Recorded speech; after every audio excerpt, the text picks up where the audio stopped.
Hello everyone, welcome to Feature Plus Trade of Gothic Conference Series organised by Public Association. I'm very honoured to have Professor Justin Edwards with us today and to learn more about the Gothic and the Anthropocene. Thank you very much for joining us. So to start off, I'm going to introduce you to our audience.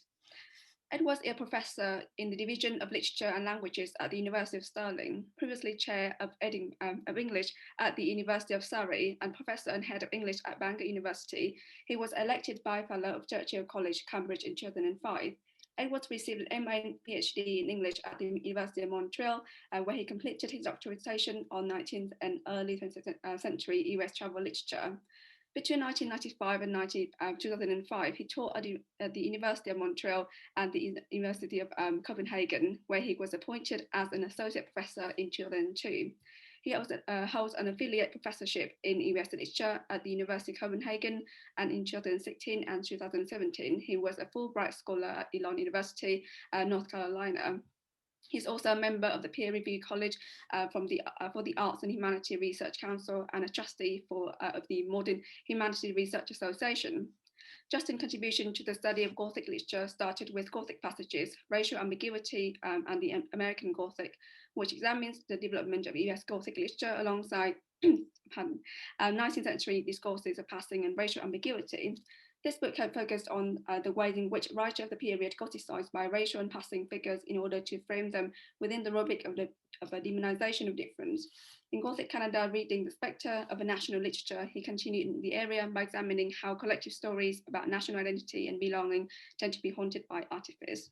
So let's welcome Professor Edwards. It's really good to have you here today, and thank you once again for joining us. In our email exchange, you mentioned that you were particularly interested in speaking about the Gothic in the Anthropocene. So I'd like to start the interview by asking you perhaps to define the Anthropocene a little for those who are not familiar with the term before we dig any further into this topic and its relationship with the Gothic. In addition to this, given the ongoing criticism of the Anthropocene as being somewhat anthropocentric and racist and also like colonialist, I also like you to share your position on the term Anthropocene. Sure. Yeah. Well. First of all, thank you for inviting me to participate in this project. It's a delight and an honor to be able to talk to you guys today about this subject, and also to be part of this great group that you guys have brought together. And I noticed that you've got some fantastic speakers, colleagues from around the world. And one of the great things about things like Zoom and these kinds of conferences is that you can bring people together in a way that is, to a certain extent, carbon neutral. And of course, this does lead into questions of ecology and the Anthropocene, and the ways in which we conceptualize what the Anthropocene is and how we have an impact on our planet. So trying to begin with the first part of your question, the Anthropocene is a word that comes out of geology, and it is a term that refers to geological time originally, and a shift in geological time, and it within geological circles, it marks a change in the ways in which the human impacts the planet. So the ways in which there is a shift in which the human being has mastery or control over ecology, the environment, and the planet more generally. And this, for geologists, can be found in the actual rock sediment. So finding, say, carbon and methane and other things that are actually located in the stratosphere of the rock then leads them to articulate this new form of time called the Anthropocene. Now, I mean, that's how it begins, but then of course it moves into other aspects of study within the arts and humanities and social sciences and other areas to describe the ways in which there is a shift in which the human as a subject or as a collective has a profound impact on the environment and ecology, and that might be through extinction, that might be through global warming, and the ways in which we are using up natural resources and contributing to the potential destruction of the planet. And so the Anthropocene in a nutshell is the ways in which the human being now has the potential to destroy, to impact, to change the planet, whether it be through climate, through extinction, or other things like that. So, so I mean that's a kind of thumbnail, basic way of articulating the Anthropocene. Now, there is of course the contentious issue of when the Anthropocene begins. Right. So some people would say, well, the Anthropocene begins with the Industrial Revolution, right? In the in the UK, in Northern Europe, the kind of the Industrial Revolution, which then leads to the burning of coal, the carbon emissions, and this marks the kind of beginning of a transformation in which the human being is having a profound impact on the planet in a very negative way, through toxic emissions that then lead to things like global warming. So the Industrial Revolution is one place that scholars say, okay, well, we can date the Anthropocene to this time, the time of the Industrial Revolution. Others located in the nuclear age of the bombing of Hiroshima and Nagasaki, and saying, okay, well, that is the beginning of the Anthropocene. That's when we really see the ways in which the human being can transform the planet in really profound ways, and actually lead to complete destruction of environments, ecosystems, planets, and has the potential to destroy ourselves in the process. So some scholars would say, yeah, it begins with a kind of a nuclear age. Whatever the case may be, I mean, what we find is a transformation in the planet that accelerates tremendously throughout the 20th century and into the 21st century. And so there's what some scholars call the Great Acceleration within the Anthropocene that happens in the 20th century and goes into the 21st century, and the ways in which the human is negatively impacting the planet through fossil fuels, carbon emissions, methane, and so on and so forth, thus having an impact on things like climate and extinction, etc. So I mean, that's the first part of your question. Could you re-articulate the second part of your question? Yeah, sure. Yeah, so the debates around the Anthropocene is often being something like, right, the Anthropocene is anthropocentric, colonial racist, because it's, saying that humans are now the powerful force able to change the whole planet and everything. And so I just wonder, where do you stand in those debates around the Anthropocene? Sure. That is a huge question and a huge debate and a fascinating one, right? In many ways, that word Anthropocene obviously includes something which is anthropocentric about it, right? It includes the human within the very term itself. And as a result, this has led scholars to really critique the idea of the Anthropocene, because it leads to a kind of flattening out, right? It leads to a kind of flattening out of all of humankind being responsible for this transformation or destruction of the planet, right? So that word Anthropocene does not locate the transformation in the Industrial Revolution or in the nuclear age of the Cold War, right? Which is a very Western, European-centric, North American-centric, the Anthropocene as a word doesn't necessarily call attention to those locations or sites as being responsible for this transformation that occurs, right? So, so the word Anthropocene, it becomes a kind of flattening out and says, well, people in India or people in Southern Africa are just as responsible for this transformation as those in the UK in the Industrial Revolution, or Americans who then developed the atomic bomb through the Manhattan Project, right? There's a kind of flattening out of responsibility within the word Anthropocene, rather than saying, no, actually, it is certain areas within the globe, or certain locations and certain practices that have led to this situation. And that becomes a very important critique of the word Anthropocene. Now, I mean, on the one hand, it is an important critique because yeah, the Industrial Revolution, the nuclear age, wherever we begin talking about the Anthropocene, is very much a part of the North Atlantic, right? I mean, it's very much part of a kind of a wealthy elite region within the world, and that becomes important for reflecting on it. However, there's also the fact that in order to address what's happening with the Anthropocene, we can't just locate it in those places, right? So we need to address it across the globe. How we address it, obviously, those North Atlantic regions need to step up and be more responsible in terms of dealing with the transformative effects of the Anthropocene, whether it be extinction or climate change or whatever.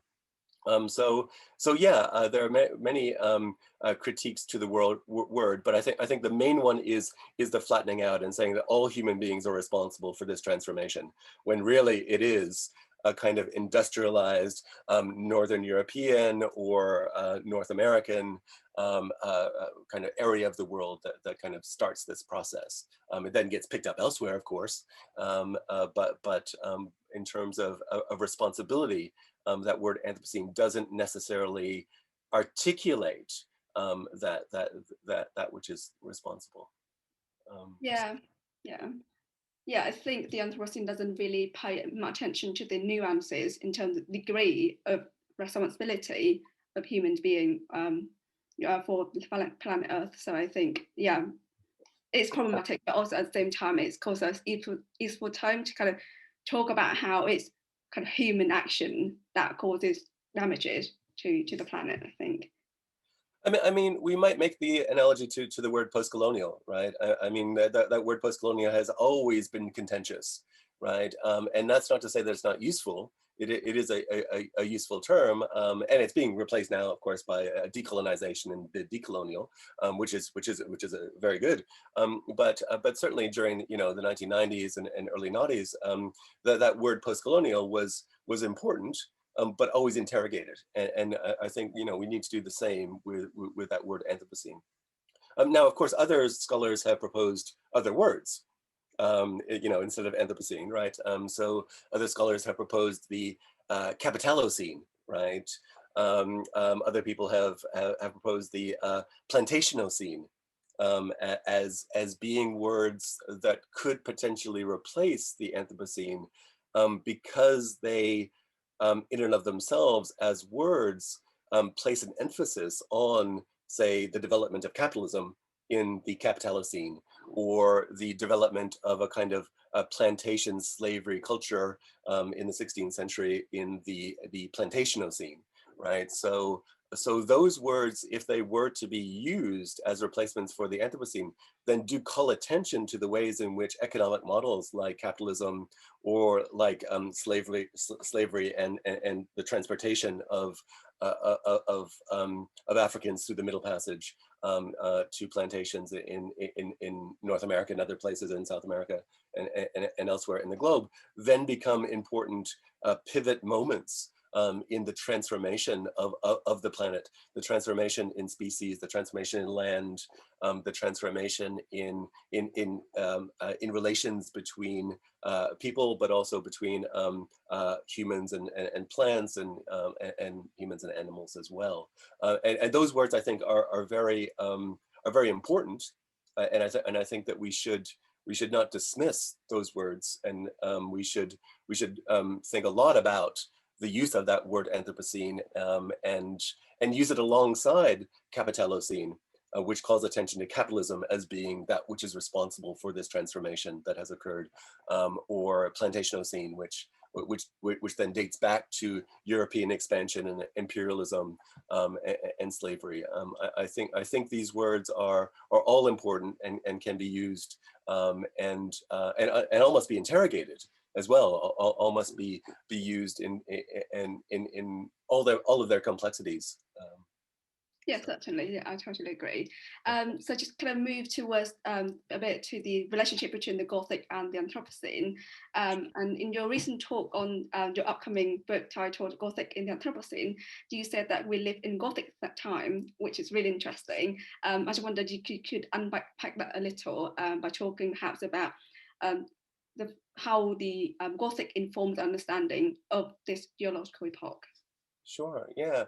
I mean, in many ways, the Gothic has always been about death, destruction, ruins, um, and in many ways, the current focus on ecology, the current focus on environmental crises, the current focus on environmental collapse, on species extinction, raises narratives that relate back to the Gothic, whether it be the ruin of an ecosystem, or the death of a species, or the destruction of certain parts of the environment, that then lead us into a narrative terrain that we can then relate to that kind of dark side of Gothic, a dark side of Gothic, which has to do with death and destruction.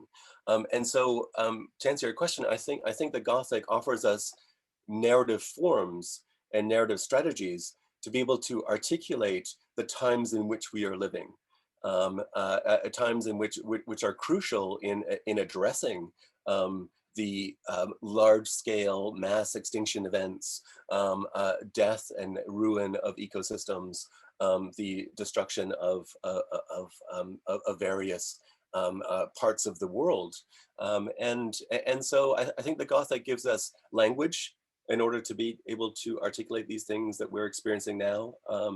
And that leads me to say that we live in Gothic times.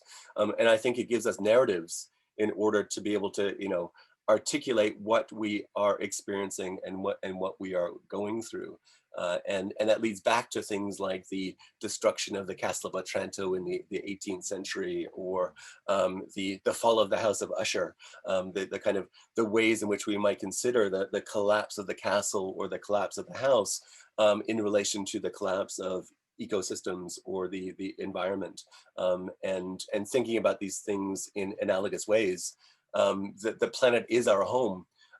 Just like the Castle of Otranto might be the home for Manfred, or the House of Usher might be the home of the Ushers.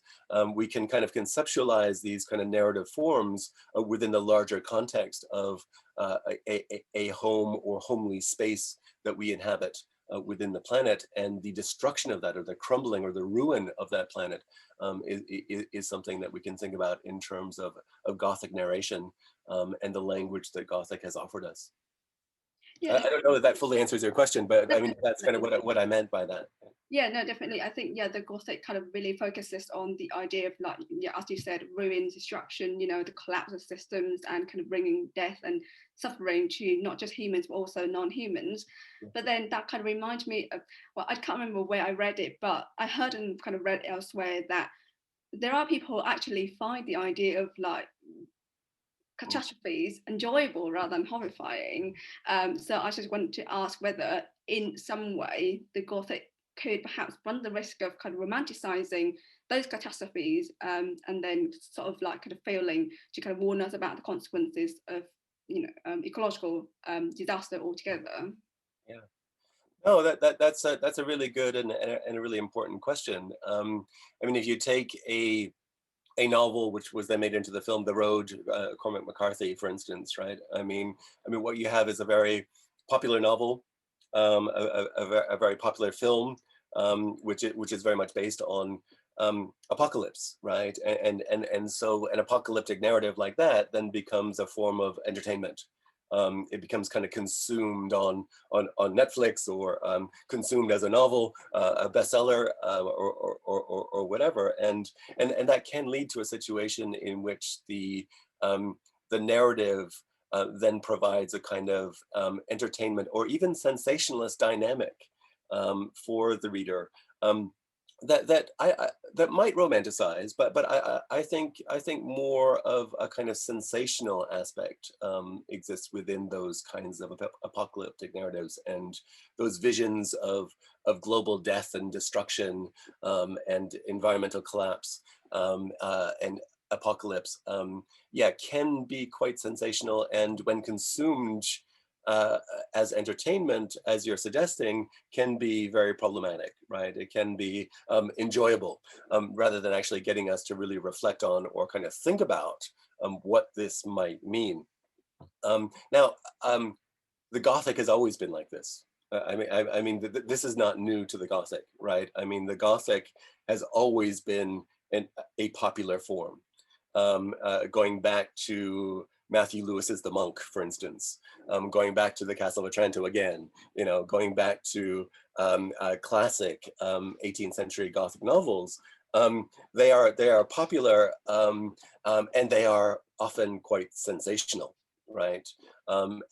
Those sensational dynamics can be highly problematic when it comes to pertinent and relevant political issues, because it can kind of cover over the politics or the pressing issues of the day, through the entertainment and sensationalist dimensions, which are contained within those narratives. Your question is a really important one, as it relates to the Anthropocene, as it relates to environmental collapse, apocalyptic narratives. But it's always been there in the Gothic, and that's always a question that critics have asked: can the Gothic be both sensational and have a kind of positive political dimension to it at the same time? Can it be progressive, and it gets people to think about the pressing political issues of the day, and at the same time have a kind of sensational dimension to it? Uh, and um, and I'm not sure that there's a specific answer to that. I think we have to take it text by text, right? I mean, I think there are texts, Gothic texts that going back to the 18th century or now, that do romanticize or sensationalize apocalypse, or a mass extinction event or mass destruction. I think that's certainly there, and that's always been there in Gothic. But then I think that there are other texts that actually do force us to consider our position within this, and do force us to think about the political dynamics of our place within the planet, as it relates to mass extinction events or mass destruction, or the Anthropocene more generally. I think it's difficult, in other words, to make kind of grand sweeping claims. I think we need to kind of look at the texts themselves, and that has a long history within Gothic. Yeah, I think you're right. Yeah, I don't think all texts would romanticize kind of No, the idea of death or ruins or things like that. And there are really texts that really kind of ask you to critique the issues, the present issues, so about climate change or any other kind of political and ecological issues. for Yeah. sure. Yeah, but I mean, it's important to note that's always been there in Gothic. That sensational aspect has always been present within that Gothic novel, going back to the 18th century, and whether you can be sensational and politically progressive at the same time, I'm not sure. Yeah, it's but an important question to ask. Yeah, I just want to move the conversation a bit towards the American Gothic because it's your Sure. organization as well. So to join your previous work on this area as well, I'm interested in how American writers from the 19th century to the present kind of utilize the Gothic trope to tackle issues of race, class, and gender, and also the relationship between human and non-human. So would you like to comment on that and how these issues are interrelated in the text? Yeah. I mean, the American Gothic does differ from European forms of Gothic, I think, in several ways, and I would say that there is a kind of strand that we could identify of American Gothic that is unique from European forms in the 18th century. And I mean, there's been lots written on this, going back to Leslie Fiedler, Teresa Gadou, and others have written about the uniqueness of the American Gothic. And and there are certain things that they point to in terms of that American Gothic tradition as being unique, and that is the presence of the exploitation of slavery, and slavery as being something that kind of haunts the nation. Things like genocide, the kind of the quote unquote settler culture of the Americas more generally, and that is contained within American Gothic. That kind of the ways in which the kind of colonial expansion leads to genocide of native peoples, and leads to destruction of large groups, that then contributes to a Gothic narrative that is specifically American or part of the Americas. I mean, it's not just U.S. We find this in Canada, we find this in Brazil, we find this across the Americas in Gothic texts, right? So yeah, questions of race, questions of genocide, questions of slavery, are really present within an American Gothic tradition that aren't necessarily present within 18th century European Gothic. And that there's a kind of long history of criticism related to that, going back to the 1960s with Leslie Fiedler. So that's one aspect of it. The other aspect of it is, of course, the land, right? The land itself. And that brings us into the realm of ecology and the environment. The ways in which the American Gothic deals with the kind of the so-called frontier, right? The so-called unsettled land, the dark forest of Hawthorne, the dark forest of Charles Brockden Brown, and the threats of the land to the white European colonial settler, and that being a really important dimension to an American Gothic tradition that is unique from what we might refer to as the European Gothic. So yeah, race, slavery, genocide, colonialism, and the so-called settling of the land then become really important in developing narratives that we can call the American Gothic. Now, the settling of the land is of course, tied to slavery, it's tied to genocide, but it's also tied to the human relationship to ecological space, right? And so here again, the plantation becomes very important, and we can refer to that word Plantationocene within the Americas as being very significant, and we can talk about a tradition of plantation Gothic, in which what you have is a destruction of a particular ecosystem, replaced by a plantation for cotton or sugarcane, which is then farmed by slaves. And so you have a coming together of labor exploitation, exploitation of people, slavery, with a transformation of the land itself. And that transformation of the land is a kind of a transformation in which it imposes a kind of monoculture, right? So you wipe out diversity within the ecological system, and then you create the plantation for the cotton or for the sugarcane or whatever it might be, and so you take out the diversity of the ecological space, and you replace it with a kind of a monoculture, whether that be cotton or sugar or whatever the case may be. So these things are intimately linked, right? The transportation of slaves, the exploitation of labor through slavery, then becomes linked to the transformation of the land and the ecosystem, and the ways in which the human being then impacts that land. And that's something specific to the Americas. I mean, we don't find the same kind of plantation cultures that, in Europe, in the UK or elsewhere, geographically speaking, that we do in the Americas. And that's one of the ways that the two kind of come together: colonization, exploitation of people through slavery, but then also the imposition of a kind of a monoculture within an ecosystem that was once diverse. And that's one way of thinking about it.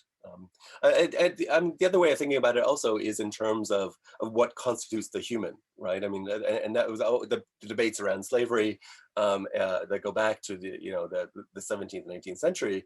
What constitutes the human, what constitutes the non-human, and of course the non-human argument then becomes a way of justifying colonization and things like slavery, and reducing human beings to the status of the non-human, to the animal, and that then moves from racist discourses into speciesism, and I think that kind of relates back to your question. So I think they're very much intertwined and linked. Yes, certainly. I think like when you think about the issues about climate change, you will then realize that kind of the exploitation of non-humans is very much similar to the exploitation of human labourers. Certain number of people would treat others, humans and non-humans, literally the same way as each other. So they would exploit and extract the labour from both the land and humans. So yeah, certainly, agree with that. Absolutely. And I mean, we can't separate these things out, right? The ways in which we exploit human beings, the way we exploit natural resources, the way we exploit the land, those things are intimately connected, right? I mean, the hierarchies that we find within a capitalist society, whether it be gender hierarchies or hierarchies in terms of white supremacy and racism, are intimately connected to the ways in which we treat animals or ecosystems, and we can't separate these things out, and we can't say, okay, we're just going to focus on one. That they're so interrelated and so interconnected that they're systemic, rather than things that we can kind of tease out and say, okay, this is separate from that. This racism is separate from patriarchy, which is then separate from capitalism and exploitation that we find here. No, they're all interrelated. Yeah, certainly. Like once you start talking about one issue, you just can't help but talking about the others as well, because as you said, they are literally interconnected with each other. Yes. Yeah. So I think we've got time for one last question, which I think we'll ask about the body in the American Gothic. So I think the feature or the Gothic as a theme, or the feature of the Gothic is very important to this particular genre. So there are, could pick on what you said, corporate bodies, or the bodies that exploited, or the bodies the monstrous others. So I wonder if you could comment a bit on how the Gothic portrayal of body or bodies kind of contributes to inform understanding of the relationship between humans, and also humans and non-humans, particularly in the context of the Anthropocene. For sure, yeah. Another great question, another very large question, but a very important one. Absolutely, yeah. The Gothic body, and I mean the Gothic body. I mean, we can relate that. We can go back to Mary Shelley's Frankenstein and look at Dr. Frankenstein's creature, right? And what is monstrous about the creature that Victor Frankenstein creates is, of course, the body, right? It's the visual. The monster just wants to be loved. Internally there is this desire for connection, this desire to link with others. But it is the body, the grotesque body. It is the body of monstrosity that creates fear and anxiety within those around the creature. So the body then becomes located in the Gothic, and we find this in Jekyll and Hyde, that transformation from the civilized doctor into the brutal and savage Mr. Hyde, right? The transformation of the body, and the body is central to Gothic narratives going back to the 18th century, and we can track that through to people like Poppy Z. Bright writing today, and others, in which the body becomes central to the Gothic text. Yeah, and then we can, as you're suggesting, move beyond that to the corporate body, beyond that to the ways in which We might talk about biopower, kind of a Foucauldian concept of biopower, and the ways in which institutional bodies, whether they be corporate bodies or public bodies like institutions, whether they be hospitals, or whether they be systems of education, schools, universities, the ways in which these bodies have a profound impact on us. And the ways in which we might think about how they form us. The corporate body might form us, or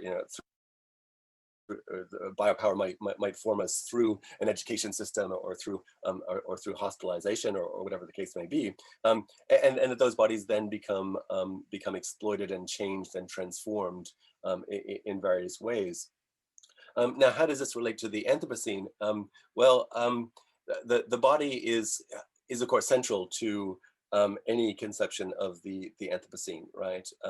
The human, it's the human body that now has an impact on the planet, and how we use our body, whether that be to drive a car, or choose to get on an airplane, or collective bodies to mine minerals or natural resources, or whatever the case may be. So the body is still kind of at the center of the Gothic narrative as it relates to the Anthropocene, and making choices about how we use our bodies, and what we do with our bodies, and nowhere is this more prominent than in what we physically consume, right?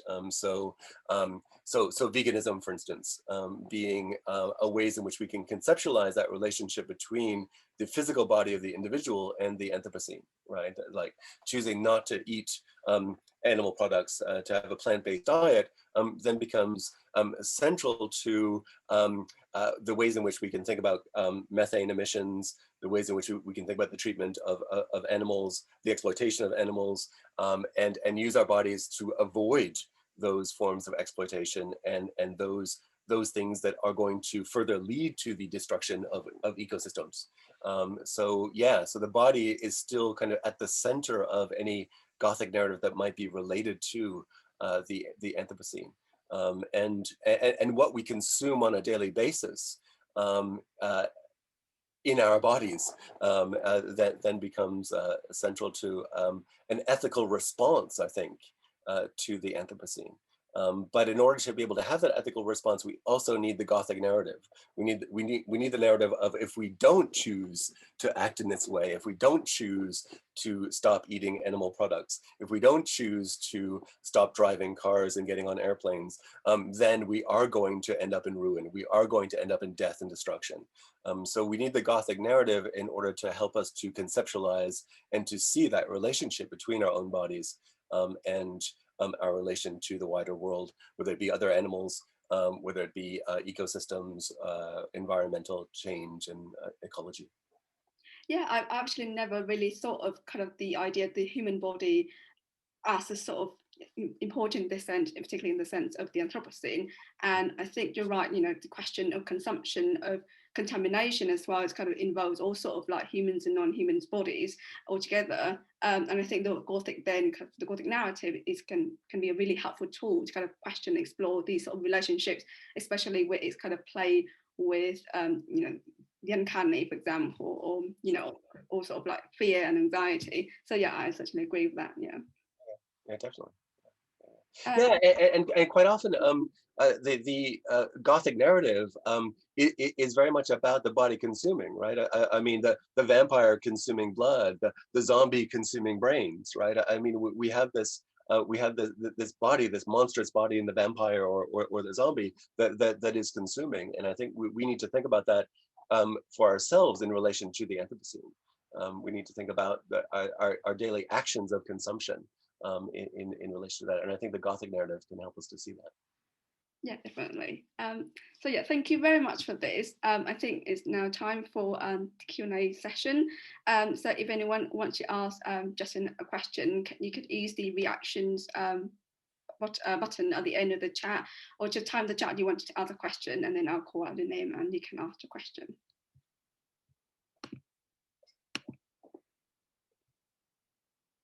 Okay, there's Paul, Michelle. Yeah, you can turn on your camera and unmute yourself and ask the question. Hello, yeah. Hello, good afternoon. I think the video's on now. Can you see me now? I can hear you. Oh, yes, there you are. Yes. Good afternoon, Justin. Hi, Paul. I'm really interested in this idea that you mentioned in the forthcoming book about we're living in Gothic times. And I was wondering when you said that if you'd agree that we're actually living in post-human times, and that the Gothic is a very useful tool to elaborate and to explore some of our experience of being post-human. And I just wanted to ask you a little bit about that, about the post-human Gothic, really. I was interested in what you said about the differences between British and European and American Gothic. And I just wanted to ask you if you think that actually there's a kind of coming together in the 21st century, that actually some of the preoccupations maybe of the American Gothic in the 19th century, as you said, with slavery, exploitation, have actually become now very much part of the European Gothic. And the other way around, that the European Gothic is, the American Gothic is now beginning to elaborate kind of ecological concerns, which it perhaps didn't do in its earlier manifestations. Oh, yeah, absolutely. So to answer the first part of your question first, the Gothic has always been about what constitutes the human, right? I mean, going back to Bram Stoker's Dracula, the kind of the transformative human body of the Count, you know, that can appear to be human to Harker, and then suddenly transform into the Bat, right? And so what does that mean in terms of the human, or the transformation of the human? I mean, that word post-human, you're absolutely right. It's been used to describe things like zombification. It's been used to describe the cyborg. It's been used to describe all kinds of things. And I think that that there are a couple of strands to post-human narratives, some of which can be quite positive, right?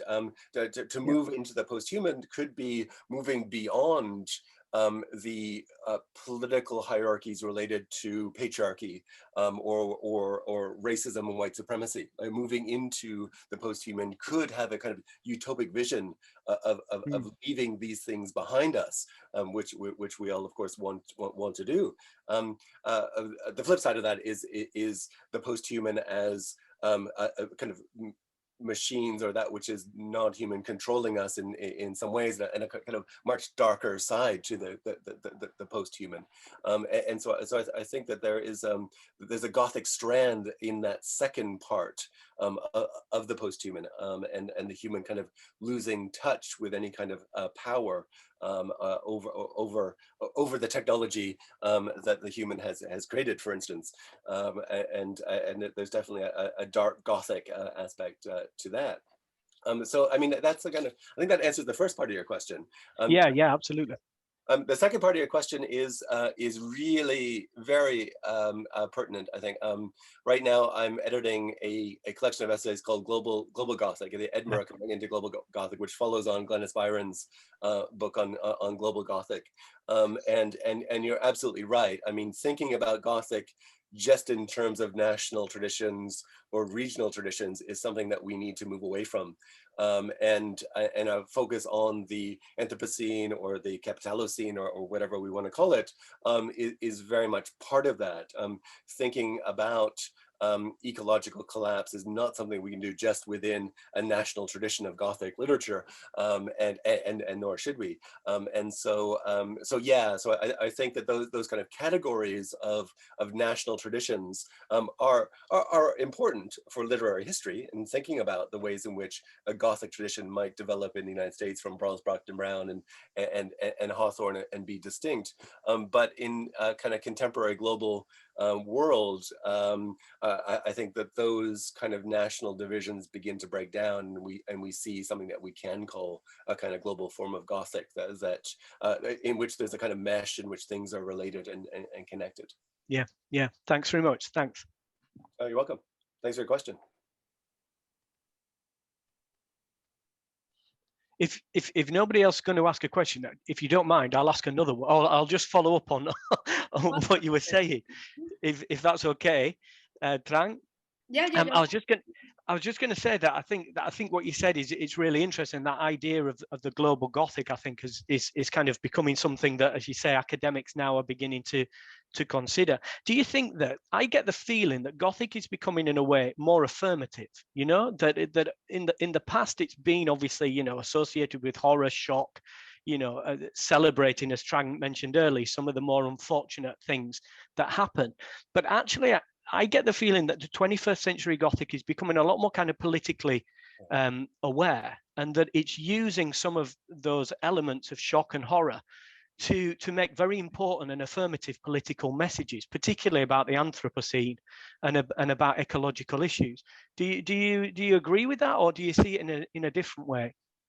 No, I absolutely agree with that. Yeah, yeah. No, I think that Gothic affords us a narrative form and language to really articulate the horrors of environmental collapse or ecological destruction, and that then can lead to a kind of ethical response.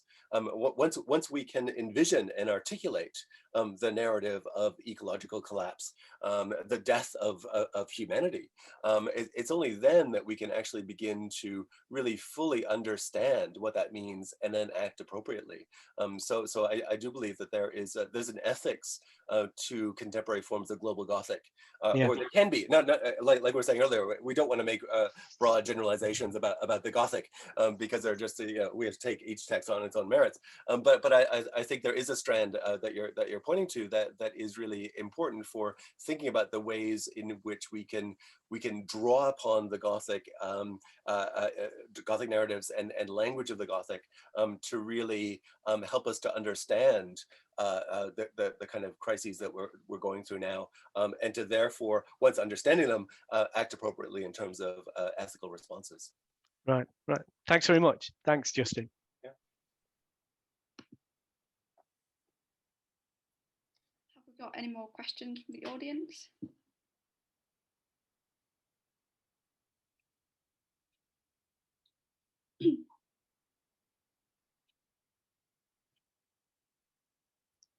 Seems like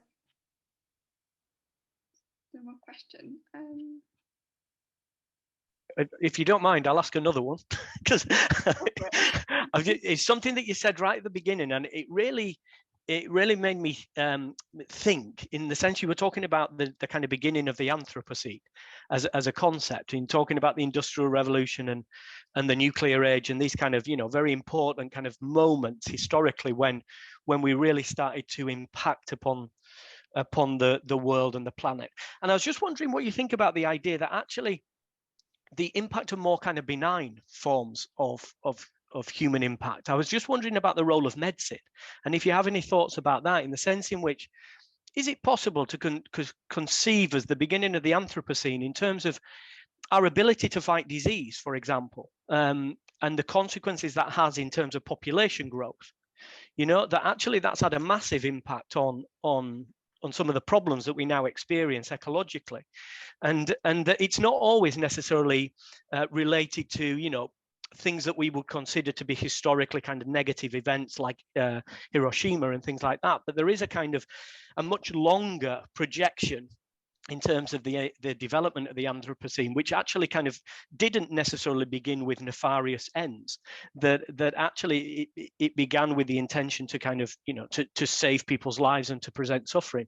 Would you say is that a kind of justifiable sort of viewpoint, do you think?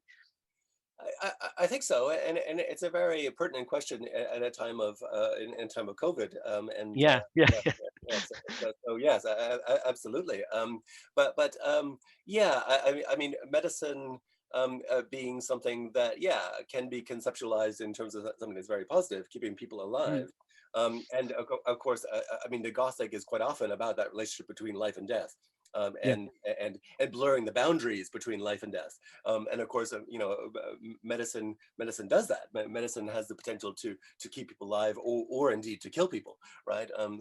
And of course, yeah, I mean, going back to Dr. Jekyll and Mr. Hyde, right? I mean, the doctor developing the medicine that then transforms him and his body, and the way in which we could conceptualize medicine as having a profound impact on the world around us, not just on the individual's body, but how long the individual lives, keeping alive, things like overpopulation, as you're suggesting, then become really pertinent in terms of these questions about the Gothic and the Anthropocene. Overpopulation being something that we really need to address in relation to the Anthropocene. And medicine in many ways is contributing to that. And I'm not saying that we should stop practicing medicine in order to cull a large number of people. Not at all. That's not what I'm saying. But it does. Medicine transforms our relationship between life and death, and the Gothic narratives have always been about that complex relationship between life and death, and often breaking down the barriers between life and death. So I think that's a good point that you're making. Yeah, no, thanks for that. That's really interesting. And also it just makes me think, actually, now that you're kind of elaborating some of those ideas, actually, the impact that it has in terms of animals, for example, in terms of research, and also actually in terms of big pharma, and the kind of capitalist dimension of all of those, that desire to actually kind of save people and to prevent suffering actually has a huge kind of impact on the capitalist scene, as you were talking about, and the development of that idea. But thanks very much. That's I appreciate your answers. Thank you. Oh, thanks, Paul. Can I ask a question? Of course you can. Yes. Yes. Thank you for your talk. Hello, I'm Natalia from Minsk, and I really enjoyed those points you emphasized. But the question is, that Gothic is naturally, or used to be, who knows, claustrophobic, and we've been talking about the recent time and the pandemic, so on and so forth. Do you think that there is a tendency to view Gothic now is not so much claustrophobic, but claustrophilic, because we ask to be isolated and that, social distancing? And another question of mine deals with the urban spaces. You've been talking about the monstrosity of the body, so on and so forth. Do you think there is a relationship between of course, traditionally it was, and there is, the setting, and that urban setting, because those classical examples we usually give when we discuss classical Gothic, they take place in those mansions, castles, which are isolated from the rest of the country. But nowadays, if you pay attention to postmodern texts, they tend to be more like urban Gothic, and that those urban spaces, the city, that is a monstrosity itself, and it transforms the body, it transforms the spiritual world of the character, more probably. The first part of your question about the claustrophobic dimensions of the Gothic. We definitely see that going back to the Castle of Otranto, the kind of underground passages, the dungeons, the buried alive, these kind of Gothic tropes that we find in kind of classical European Gothic texts. But then when we come to American Gothic, it's more the vast spaces that then become fearful. Like it's no longer the castle, it's no longer the dungeon. It's the threatening forest, right? It's the threat of the frontier. It's the huge spaces that are untamed that then become the threat. So we move from the kind of claustrophobic enclosed space to the untamed huge space that then becomes threatening within that early American Gothic narrative, and that's certainly one of the distinctions and differences. And then that kind of tradition of the urban Gothic that really kind of begins in I'd say, at least in Anglophone literature, in the kind of 19th century, with texts by Oscar Wilde or Stevenson. I mean, I just referred to Dr. Jekyll and Mr. Hyde, a kind of classic urban Gothic text, you know, in central London, you know, parts of it in Soho, and the ways in which the city then becomes this Gothic space.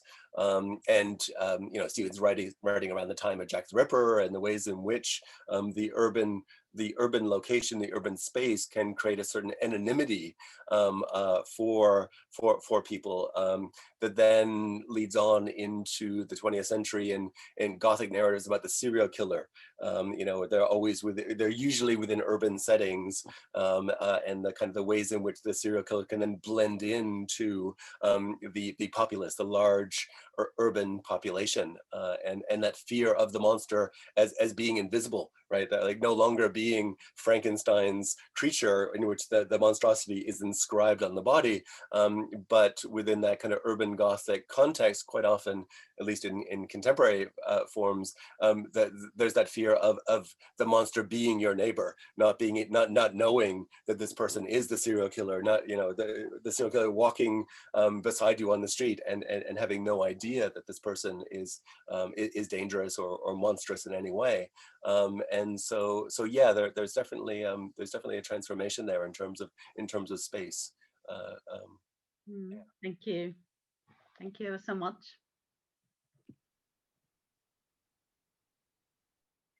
I think we're approaching the end of the interview session, Q&A session now. So yes, just one final note. Thank you very much, Justin, to come to the interview today, and it's been wonderful talking to you about the Gothic and the Anthropocene. And the Anthropocene is like really core to my PhD thesis as well. So yeah, I've learned so much from this. So yeah, thank you so much, and also thank you the audience for participating in the Q&A session now. So if we could turn on our cameras to say thank you to Justin, and yeah, be great. Thank you. Well, thank you, Justin. You're very welcome. Thank you for inviting me. This has been a pleasure. It's been fun, and thank you for your questions. It's been very engaging.